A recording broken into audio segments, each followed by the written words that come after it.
ఇప్పుడు రాహుల్ గాంధీ ఆధారాలు సమర్పించాలంట. మరి మీరేం చేస్తాను కయా, మీరేం చేస్తారు నాయన? మీ దగ్గరే కదా ఉన్న డేటా అంతా. మాదేవ్పూర్ అసెంబ్లీ నియోజకవర్గంలో జరిగింది మోసమా కాదా? క్లారిటీ ఫస్ట్ క్లారిటీ ఇవ్వు.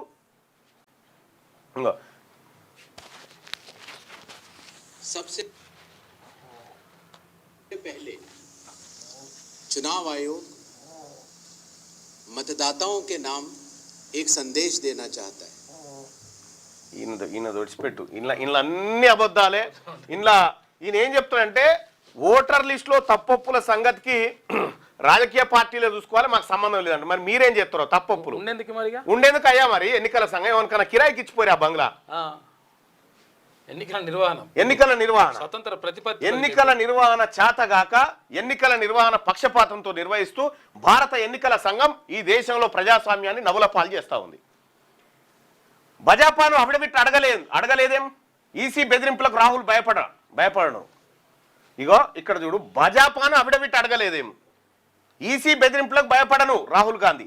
ఓటర్ అధికార యాత్రలో రాహుల్ తేజస్వి. బీహార్లో మొదలైన ఓటర్ అధికార యాత్ర ఎన్నికల సంఘం ఆరోపణలు అఫిడవిట్ అడిగారని అనురాగ్ ఠాకూర్ వంటి భాజపా నేతలు అదే మాట్లాడినా ఈసీ పట్టించుకోలేదని కాంగ్రెస్ అగ్రనేత లోక్సభ విపక్ష నేత రాహుల్ గాంధీ నిలదీశారు. మోడీ, అమిత్ షా, ఈసీ స్పష్టంగా వినాలి. మీ అధికారుల బెదిరింపులకు నేను తేజస్వి భయపడబోం. ప్రజలకు నిజాలు చెప్తూనే ఉంటామని అన్నారు. భాజపాతో కలిసి ఈసీ ఓట్ల అవకతవకలకు పాల్పడుతున్నట్టు ఇప్పుడు యావత్ దేశానికి తెలిసిపోయిందన్నారు. బీహార్లోని 20 జిల్లాల మీదుగా 1300 కిలోమీటర్ల మేర కొనసాగే ఓటర్ అధికార యాత్రను ససారాం నగరం నుంచి ఆదివారం ప్రారంభించిన రాహుల్ ఈసీపై ఆరోపణలు తీవ్రతరం చేశారు. ఓటర్ల జాబితా ప్రత్యేక సమగ్ర సవరణ పేరిట బీహార్లో ఓట్ల తొలగింపు, చేర్పుల వంటి కుట్రలను తెరలేపారని ధ్వజమెత్తారు. ఇండియా కూటమి దీనికి అనుమతించబోదని, ఓటు అధికారాన్ని పేదల నుంచి దూరం కానివ్వబోదని చెప్పి నిన్న బీహార్లో రాహుల్ గాంధీ అన్నాడు. అసలు అఫిడవిట్ ఎందుకే? నీ దగ్గర నీ పైన ఆరోపణలు వచ్చినాయి, నిజమా కాదా చెప్పు.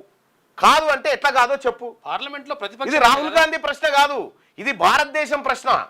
ఇది 140 కోట్ల మంది ప్రజల ప్రశ్న. దీనికి సమాధానం చెప్పవు. లోక్సభలో ప్రతిపక్ష నేత ఇక్కడ ఒక పోల్ కూడా పెట్టుకుందాం, సమాధానం చెప్పవా? ఇప్పుడు మామూలుగా ఎంపీఓ ఎవరో కాదు కదా, ఇప్పుడు అనామకుడు కాదు కదా, లోక్సభలో ప్రతిపక్ష నేత. ఆయన అడిగినట్టు చెప్పాలి.